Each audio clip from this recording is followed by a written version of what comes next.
Bumili nga pala ako nitong Ojias Herbal Hair Dye Shampoo. Napakaganda pala nito sa buhok, guys. Lalo na sa kagaya ko na maraming puting buhok.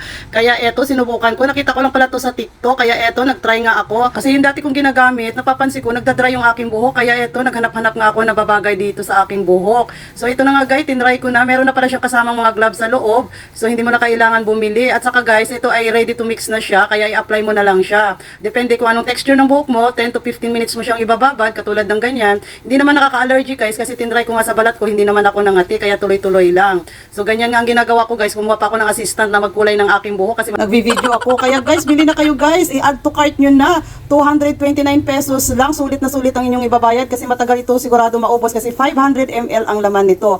At marami kang pagpipili ang color, guys, na bagay sa iyong gustong kulay ng buhok. Kagaya ko, dark brown, available siya, kaya dark brown ang in-order ko. So ngayon, guys, ito na nga, Jaran! Ayan, napaka-shiny nga niya, guys, at napakalambot sa buhok. At isa pa, napakabango niya, guys, kaya hindi ka masuffocate sa amoy. Kaya, click the yellow basket and don't forget Ojias Herbal Hair Dye Shampoo na pak sa ating kagandahan. At sulit na sulit ang presyo, tiyak na hindi nyo pagsisisihan.